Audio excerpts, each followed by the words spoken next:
Hi viewers, welcome to our channel. ప్రస్తుతం మనతో పాటు సీనియర్ జర్నలిస్ట్ దాము బాల సార్ వారితో మాట్లాడదాం. నమస్కారం సార్. సార్, జనసేన నాయకులకు చంద్రబాబు నాయుడు గారి పైన కోపం వచ్చిందని చెప్పేసి అంటే జనసేనకి అండ్ టీడీపీకి మధ్య ఒక గ్యాప్ వచ్చిందని చెప్పేసి కొన్ని వార్తలు రావడం చూస్తున్నాం సార్. అసలు ఏం జరిగింది జనసేన టీడీపీ మధ్య, ఎందుకు గ్యాప్ వచ్చినట్టు?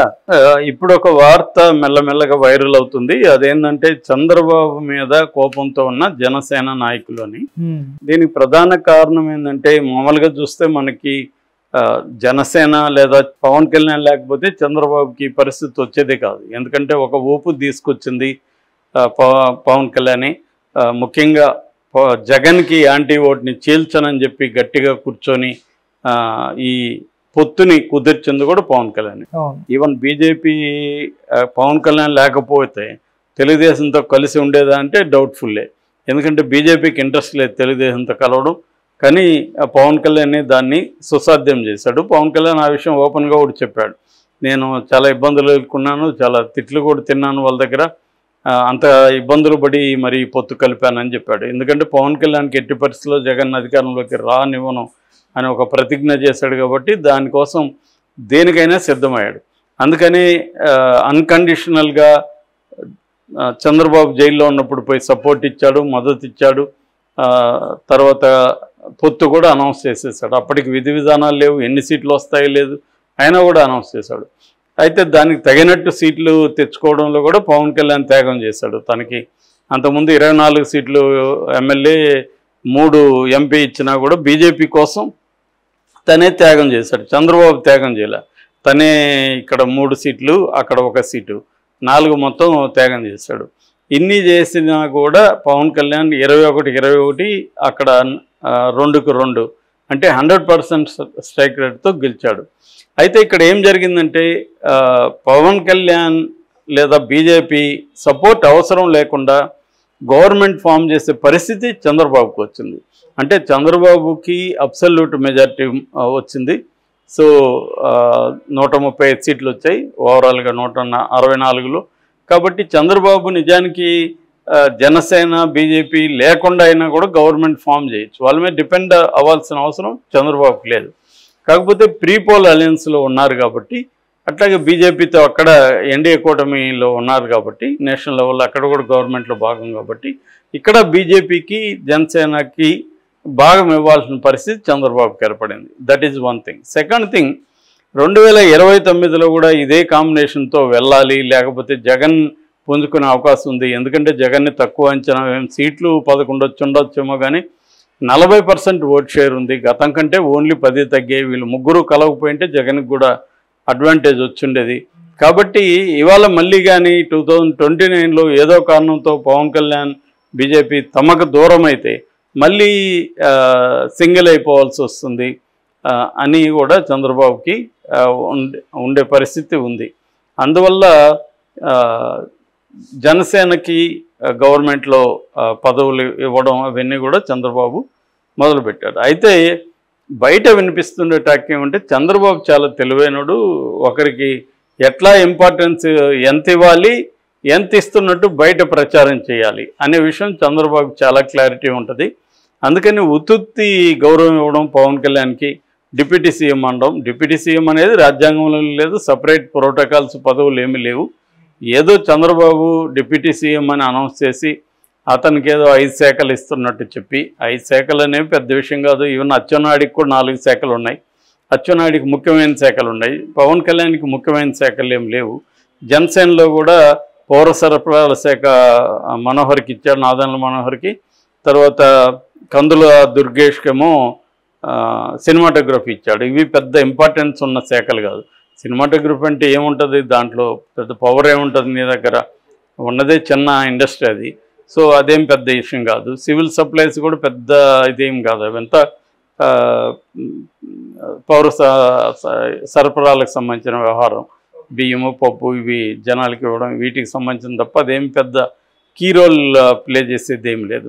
ఇక పవన్ కళ్యాణ్కి ఇచ్చిన 5 శాఖలు కూడా అవన్నీ కూడా బలమైన శాఖలేవి కాదు. అంటే బలమైన శాఖలు ఏంటి, హోంశాఖ కానీ, ఆర్థిక శాఖ కానీ, రెవెన్యూ కానీ, ఇలాంటివి ఏవి కూడా వీళ్ళకి ఇవ్వలేదు.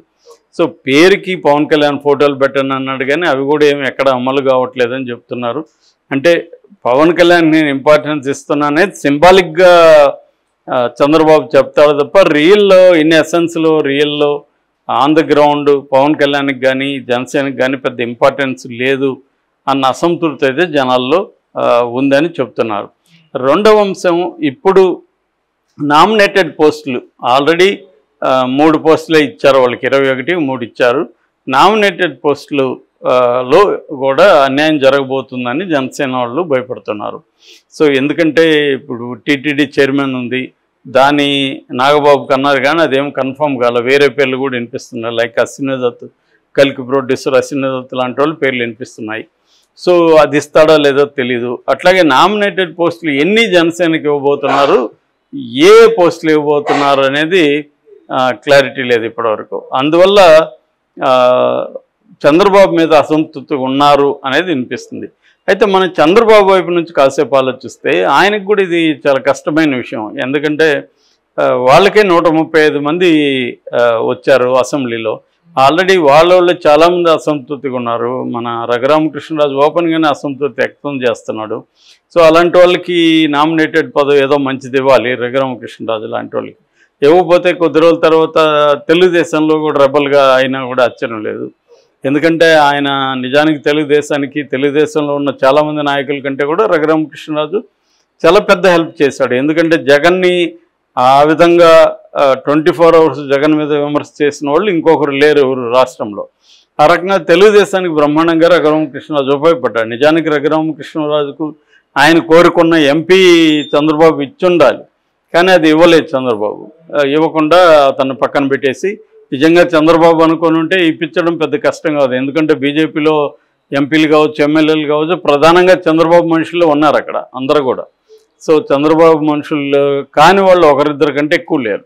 అలాంటప్పుడు ఆయన అనుకొని ఉంటే బీజేపీతో కన్విన్స్ చేసి బీజేపీకి వేరే చోటు ఇచ్చి నర్సాపురం ఈయనకి ఇప్పించి ఉండొచ్చు. కానీ చంద్రబాబు పని చేయలేదు. చంద్రబాబు ఏంటంటే గతంలో లాగా లేడు. ఈసారి ఏంటంటే అధికారం ఇంపార్టెంటు, మొహమాటాలకు వెళ్ళకూడదు మనం అని చెప్పి చంద్రబాబు ఆయన పాయింట్ ఆఫ్ వ్యూ ఆయన కరెక్టే. కాకపోతే దానివల్ల ఇప్పుడు ఏమవుతుందంటే ఆయనకి ప్రెజర్ వస్తుంది. ప్రతి ఒక్కరూ 5 ఏళ్లుగా పదవులు లేవు కాబట్టి ప్రతి ఒక్కరు పదవులు ఆశిస్తారు. తెలుగుదేశంలోనే పోరాడిన చాలామంది ఉన్నారు, వాళ్ళకే పదవులు ఈసారి ఇవ్వలేకపోయాడు. సీనియర్స్ చాలామందిని పక్కన పెట్టాల్సి వచ్చింది. సో ఇటువంటి కాంటెక్స్ట్లో చంద్రబాబు జనసేన వాళ్ళకి ఎంతమందికి ఇవ్వగలడు, అది ఇబ్బంది చంద్రబాబుకి. కానీ జనసేన పాయింట్ ఆఫ్ వ్యూ చూసినప్పుడు మేము లేకుండా మీరు అధికారంలోకి రాలేదు కదా, మా వల్లే కదా మీరు అధికారంలోకి వచ్చారు, పవన్ కళ్యాణ్ లేకపోయింటే అసలు ఇదేమి ఏర్పడి ఉండేది కాదు, కాబట్టి మీరు మాకు పదవులు ఇవ్వాలి కదా అనేది వాళ్ళల్లో ఉన్న అసంతృప్తి. ఇది రెండు వైపులా చూసుకున్నప్పుడు ఎవరి పాయింట్ ఆఫ్ వ్యూలో వాళ్ళు కరెక్ట్. కాకపోతే దీనివల్ల ఏ స్థాయిలో ఈ అసంతృప్తి ఇదవుతుంది, దీన్ని ఇప్పుడు మెల్లమెల్లగా వైసీపీ వాళ్ళు కూడా కొద్దిగా దాన్ని ఒత్తి పెట్టి ముట్టించి దాన్ని పెంచుదామని ట్రై చేస్తున్నారు. ఎందుకంటే మనం ఎలక్షన్ ముందు కూడా చూసాము, తెలుగుదేశానికి జనసేనకి మధ్య గొడవలు పెట్టాలని వైసీపీ తీవ్రంగా ట్రై చేస్తుంది. అందుకని పవన్ కళ్యాణ్ని విపరీతంగా టార్గెట్ చేసింది. ఎందుకంటే ఓట్ షేర్ అనేది జరగకూడదు అనేది వైసీపీ ఆశించింది. కానీ బ్రహ్మాండంగా ఓట్ షేర్ ఇరువైపులా జరిగాయి. అందుకనే 100% స్ట్రైక్ రేటు పవన్ కళ్యాణ్ సాధించగలిగాడంటే ఇటు తెలుగుదేశం ఓట్ షేర్ కూడా ట్రాన్స్ఫర్ అయింది జనసేనకులు. సో ఇప్పుడు దీన్ని బ్రేక్ చేయాలంటే వాళ్ళకున్న 2029 లోపల చంద్రబాబుకి పవన్ కళ్యాణ్కి మధ్య పవర్ షేరింగ్లో ఎక్కడో ఒక చోట గొడవ వస్తుంది, ఒక పగులు అనేది ఏర్పడుతుంది, క్రాక్ ఏర్పడుతుంది, దాన్ని పెంచాలి. అట్లాగే లోకేష్కి పవన్ కళ్యాణ్కి మధ్య కూడా ఇబ్బందులు వస్తాయి అనేది వాళ్ళు చూస్తున్నారు. ఆల్రెడీ కొన్ని ఇబ్బందులు ఉన్నాయి. ఫర్ ఎగ్జాంపుల్ పథకాల పేర్లు, ఒక లీడర్ల పేర్లు పెట్టడం, అంటే ఇప్పుడున్న లీడర్ల పేర్లు పెట్టడం కరెక్ట్ కాదని పవన్ కళ్యాణ్ అంటున్నాడు. ఇక నేషనల్ లీడర్లు కావచ్చు, మన రాష్ట్రంలో ఉన్న డొక్కా సీతమ్మ, తంగుటూరి ప్రకాశం, పొట్టి శ్రీరాములు ఇలాంటి వాళ్ళ పేర్లు పెట్టాలని పవన్ కళ్యాణ్ అడుగుతున్నాడు. కానీ చంద్రబాబు ఎప్పట్లాగే చంద్రన్న కానుక, ఎన్టీఆర్ స్కీమ్ ఇలాగా ఆ పేర్లు పెడుతున్నాడు. అయితే కొంతవరకు ఇది పవన్ కళ్యాణ్ ఇన్ఫ్లుయెన్స్ వల్ల కొన్ని పేర్లకి తగ్గించాడు చంద్రబాబు యాక్చువల్గా. సో బట్ పూర్తిగా ఏమీ చేయలేదు. అట్లాగే సెంట్రల్లో జనసేన తరఫున కొట్లాడి జనసేనకులు ఒక మినిస్టర్ అన్న ఇప్పిస్తారని కూడా అనుకున్నారు. అది కూడా చంద్రబాబు చేయలేదు. కనీసం సెంట్రల్ లెవెల్లో ఏదైనా పోస్టులు జనసేనకి ఇప్పిస్తారు అనేది కూడా ఉంది, కానీ ఆ వైపుగా కూడా చంద్రబాబు ఏం ట్రై చేయలేదు. సో ఇలాగా ఇటు నామినేటెడ్ పోస్టులు ఇవ్వలేదు, ఇటు మంత్రి పదవులు ఇవ్వలేదు. పవన్ కళ్యాణ్ కూడా వెరీ ఇంపార్టెన్స్ ఏమి లేదు. పవన్ కళ్యాణ్కి తెలియకుండానే అనేక నిర్ణయాలు జరిగిపోతున్నాయి. కాబట్టి ఇటువంటి కండిషన్లో వీళ్ళ మధ్య గ్యాప్ ఏమన్నా పెరుగుతుందా అనేది మనం చూడాలి. Okay sir, thank you so much.